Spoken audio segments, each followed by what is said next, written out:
persevere in following God's instructions, even when it's uncomfortable, we will greatly impact our men in a positive way as we're following God's promptings and his instructions and commands, even though it might seem uncomfortable and we don't want to do some of these things, because sometimes I don't want to do some of these things. But as we just say, I'm going to follow God, we are going to have an impact. I think of Galatians 6:9. It's just the verse that came to me right before we came here tonight. It says, let us not become weary in doing good, for at the proper time we will reap a harvest if we do not give up. And I think we all need to hear that sometimes, right? Because sometimes I don't really feel like doing the commands of God that given day. I don't feel like respecting my husband right now, or whatever the thing is, right? And God's saying, don't get weary. Keep on, persevere, do what you're supposed to do, and you will reap a harvest. It might not be tomorrow, it might not even be next month, but you will reap a harvest. And in my own marriage, I've seen that happen. As I've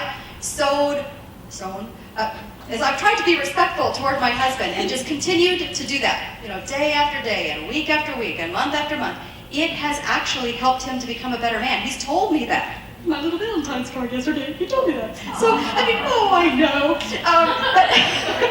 But all these things, it's like sometimes we don't see the immediate result, and we're in the fast food drive-through society, right? I want it now. Here's my $2. Well, I don't know what you can buy for $2, but anyway, here's my $5, and I want it right now. And we're so used to that. But in God's economy of time, he says, just do what you're supposed to do. Trust me with results. But don't grow weary. Don't give up. Keep on, and you will reap a harvest. So let's go through just 6 ways that you can use the power of one person, you, to positively impact your husband and improve your marriage. So let's go for the first one here. We need to develop our own deep love and trust in Jesus so that we reflect Jesus to our men. We need to develop our own deep love and trust in Jesus so that we reflect Jesus to our men. Proverbs 31:30 says, charm is deceptive and beauty is fleeting, but a woman who fears the Lord is to be praised. So if you want your husband to be drawn to Jesus and be more likely to submit to Jesus, then show him how attractive Jesus is through your own behavior, right? Point number 2, we must become encouragers of our men and speak life to them. Encouragers of our men and speak life to them. Hebrews 3:13, encourage one another daily as long as it is called today, so that none of you may be hardened by sin's deceitfulness. And then Proverbs 18:21, the power of life and death is in the tongue. So man, talk about radically, powerfully, positively influencing your guy, purposely encouraging him, speaking life to him, can dramatically change him. Look for anything he's doing right and notice it and compliment him purposely. You have to be intentional on this, right? Tell him you believe in him. Tell him that you see that he has a good heart. Think about what are his good character qualities. I know he has at least 1, maybe 2, maybe 3. Tell him the good things that you see in him. And when he's struggling, tell him, I'm here for you and I know you can do it. It's just like that constant cheerleader in his life.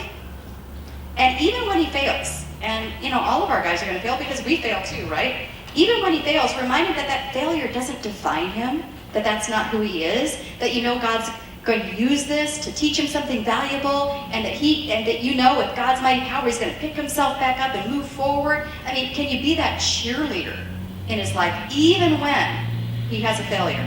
Can you be the one that says, I see good in you. Don't let this define you. Don't let this define you. You're going to pick yourself right back up again. The third idea on how we can use the power of one is we must commit to displaying respect and honor toward our men. I know some of these things are points we've gone over and over and over and over and over, but isn't it interesting how you need to hear something 7, 10, 12 times before you're oh yeah, I should probably be doing that, right? Because it's whew, and we're distracted or whatever, and then it's I think I've heard this before. Yeah, I think I've heard this many times before. I wonder why I haven't tried that yet. Maybe I should try that, right? So respect and honor. How do we do this? I'm just going to whip out a bunch of different ideas and just scribble down the ones that you're thinking, that applies to me. Respect his work. Respect his work. Appreciate his work. Allow him to lead the family without constantly arguing with him and challenging him. Resist the urge to get into a pattern of being critical and pointing out his flaws. Ooh, wives can do that sometimes, can't we? Pay attention to him when he's trying to tell you something. There's a thought. How about just a simple thing of like looking eager to see him when he comes through the door? And maybe smile. Maybe even go over and greet him. Wouldn't that be a way to just show respect, like you're important? We must be prayer warriors on behalf of our men and our families. Prayer warriors.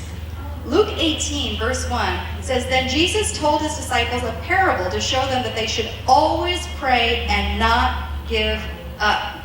We've got to be prayer warriors for our husbands. Pray daily for your husband. I'm just saying this is so powerful. And I've said this before and I'll say it again. You could very likely be the only person on the face of this earth who is praying for your husband. Wow. But get into the Bible and find some verses that you can pray for your husband. And if you'd like some suggestions, if you go to our Squadron of Sisters website, which is squadronofsisters.com, and then click on the free resources tab, you'll find a PDF of suggested Bible verses you can pray for your husband if you want some suggestions. But start praying for your husband and have faith that God is going to move in response to your prayers.